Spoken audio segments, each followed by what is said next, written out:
देखिए अभी हम आपको हिंदी व्याकरण के समास के महत्वपूर्ण 20 ऑब्जेक्टिव को बताएंगे। यदि आप इस वीडियो को शुरू से आखिर तक देख लें तो आपको यह बहुत बढ़िया समझ में आ जाएगा कि आखिर समास से वह कौन कौन सा प्रश्न है जो कई बार बोर्ड एग्जाम में पूछा गया है और आने वाले समय में भी आपसे पूछा जाएगा। यदि आप चाहते हैं कि इस पार्ट से कोई भी ऑब्जेक्टिव ना छूटे तो इस वीडियो को शुरू से आखिर तक देखने का प्रयास कीजिए।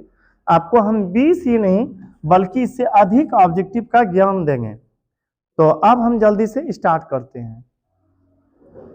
तो अब ध्यान से देखिए, सबसे पहले हम आपको समास के बारे में बढ़िया से बता देते हैं, उसके बाद इसके ऑब्जेक्टिव को समझाएंगे।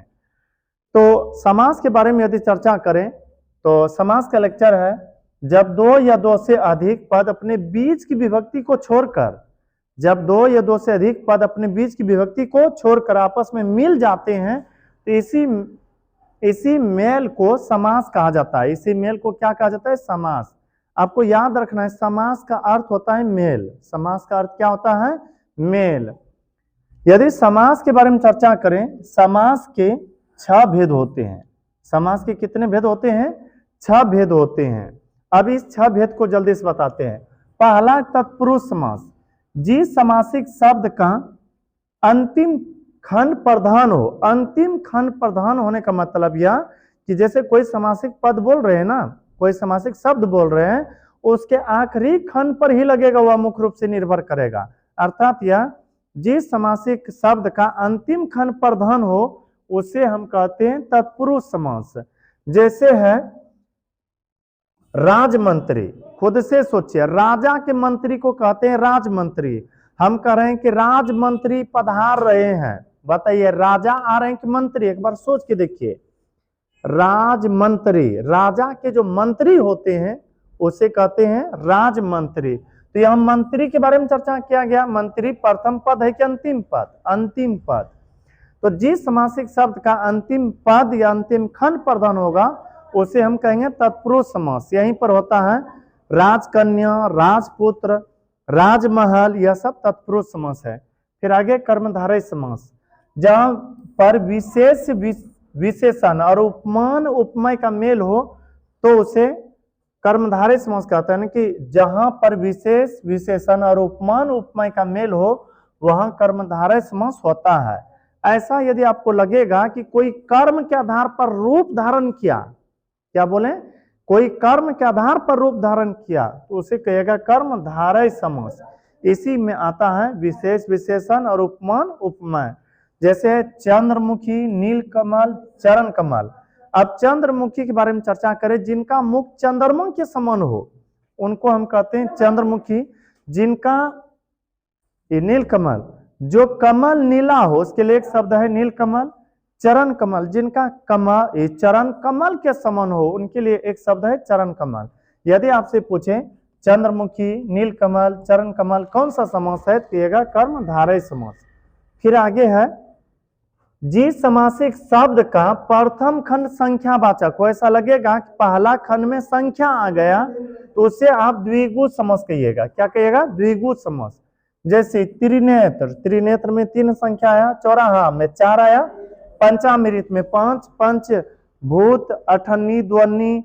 अर्थात यह यदि लगेगा कि प्रथम खंड संख्यावाचक है तो उसे कहिएगा द्विगु।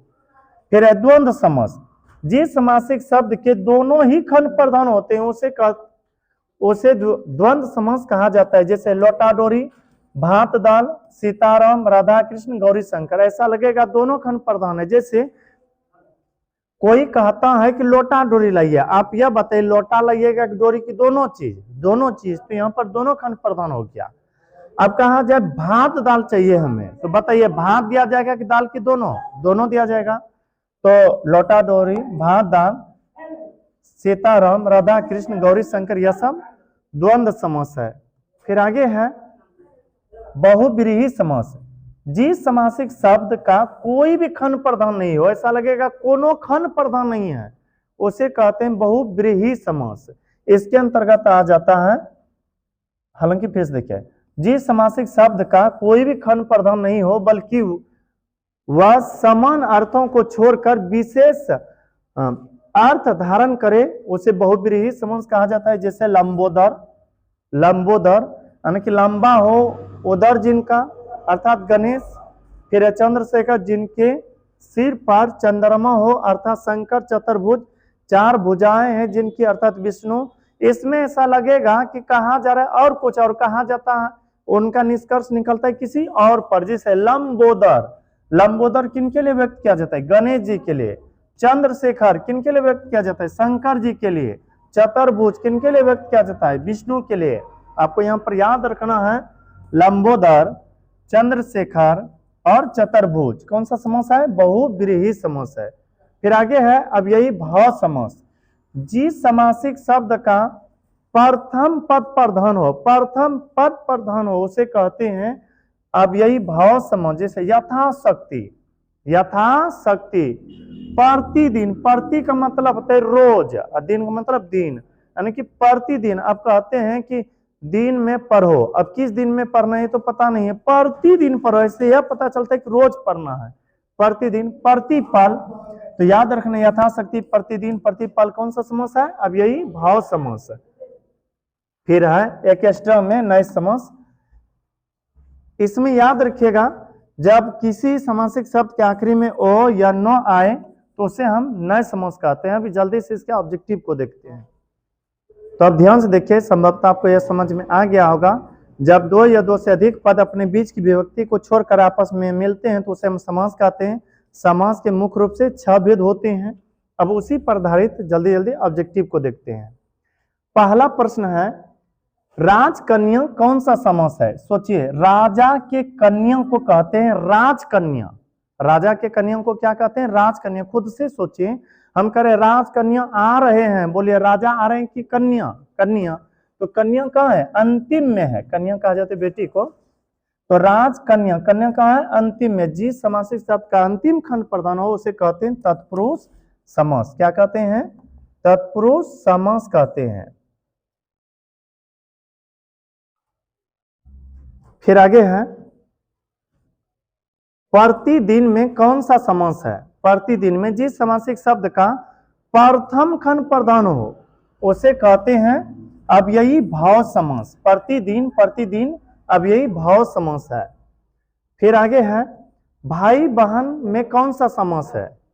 जिस समासिक शब्द का दोनों ही खंड प्रधान हो उसे कहते हैं द्वंद्व समास। क्या कहते हैं? द्वंद्व समास। जैसे हम कहते हैं भाई बहन आए, तो भाई भी है वहां पर और बहन भी है, दोनों खंड प्रधान है। फिर आगे है, सभापति में कौन सा समास है? किसी सभा के जो मेन होते हैं अर्थात प्रधान लोग जो होते हैं उन्हें कहा जाता है सभापति, और सभापति है तत्पुरुष समास।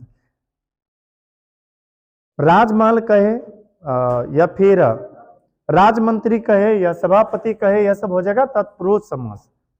फिर आगे प्रश्न है,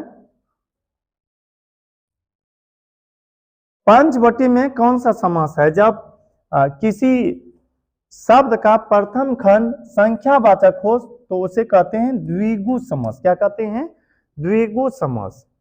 फिर आगे प्रश्न है, माँ बाप में कौन सा समास है? याद रखिएगा जिस समासिक शब्द का दोनों ही खंड प्रधान हो उसे कहते हैं द्वंद्व समास। क्या कहते हैं? द्वंद्व समास। फिर आगे है, यथाक्रम में कौन सा समास है? यथा का मतलब होता है जैसे, कर्म का मतलब एक तरह से लगातार कह सकते हैं। यथाक्रम, यथाक्रम का प्रथम खंड प्रधान है। प्रथम खंड क्या है? प्रधान। तो इसे कहते हैं अब यही भाव समास। जिस समासिक शब्द का प्रथम खंड प्रधान हो उसे कहते हैं अब यही भाव समास। फिर है, रसोई घर में कौन सा समास है? रसोई घर। अब खुद से सोचिए, कोई कहे कि यहाँ पर रसोई घर है तो वहां पर मुख्य रूप से खाना के बारे में बताया जा रहा है कि घर के बारे में? घर के बारे में। घर अंतिम खंड हुआ, तो जिस समासिक शब्द का अंतिम खंड प्रधान हो उसे कहते हैं तत्पुरुष समास। यदि आपसे पूछा जाए रसोई घर कौन सा समास है, कहिएगा तत्पुरुष समास। फिर आगे है, दानवीर में कौन सा समास है? जो व्यक्ति दान करने वाले हो उन्हीं को कहा जाता है दानवीर। तो दानवीर, दान करने वाले वीर को दानवीर कहा जाता है और यह है तत्पुरुष समास। यदि कहे राजमंत्री, राजकन्या, राजपुत्र, दानवीर, यह सब कौन सा समास होगा? तत्पुरुष समास होगा। फिर आगे है, सीताराम कौन सा समास है? सीता और राम दोनों खंड प्रधान है, ऐसे ही सब समास को कहते हैं द्वंद्व समास। क्या कहते हैं? द्वंद्व समास। फिर आगे प्रश्न है, भरपेट में कौन सा समास है? भरा हो जो पेट, उनके लिए एक शब्द है भरपेट। भरा हुआ है पेट, पेट को तो सिर्फ पेट कहते हैं, लेकिन भर पेट, भरा हुआ पेट, इसमें प्रथम खंड प्रधान हो रहा है। जिस समासिक शब्द का प्रथम खंड प्रधान हो, जिस समासिक शब्द का प्रथम खंड प्रधान हो, उसे कहते हैं अव्ययी भाव समास। फिर आगे, महापुरुष में कौन सा समास है? महान है जो पुरुष, उसके लिए एक शब्द है महापुरुष। महापुरुष का अंतिम खंड प्रधान है। खुद से सोचे, कोई कारक महापुरुष है, बोलिए पुरुष के बारे में ना बताया गया, हाँ, तो अंतिम खंड प्रधान हुआ, यह हो जाएगा तत्पुरुष समास। फिर आगे प्रश्न है, त्रिभुज में कौन सा समास है? जिस समासिक शब्द का प्रथम खंड संख्यावाचक हो, उसे कहते हैं द्विगु समास। फिर आगे प्रश्न है, राजपुत्र में कौन सा समास हो? राजा के पुत्र को राजपुत्र कहते हैं, तो अंतिम खंड प्रधान हुआ, इसे कहते हैं तत्पुरुष समास। फिर आगे है, राज सिंहासन में कौन सा समास है? राजा के सिंहासन को राज सिंहासन कहते हैं। बोले राज सिंहासन बोल रहे हैं, हम राजा के बारे में बोल रहे हैं कि सिंहासन के बारे में? सिंहासन के बारे में। सिंहासन कौन सा खंड है? अंतिम खंड, तो फिर यह हो जाएगा तत्पुरुष समास। फिर आगे है, द्वंद्व समास में, अब इधर सोचना है क्या होगा, पूर्व पद प्रधान होते गलत है, द्वंद्व समास उसे कहते हैं जिसका दोनों खंड प्रधान हो, तो इसका उत्तर हो जाएगा दोनों खंड प्रधान होता है। द्वंद्व समास का दोनों खंड प्रधान होता है। अब आगे है,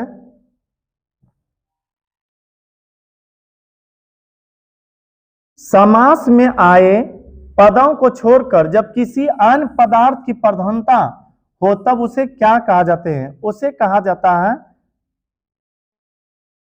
बहुव्रीहि समास। क्या कहते हैं? बहुव्रीहि समास। याद रखने, समास में आए पदों को छोड़कर जब किसी अन्य पदार्थ की प्रधानता हो, तब उसे कहते हैं बहुव्रीहि समास। अरे यार,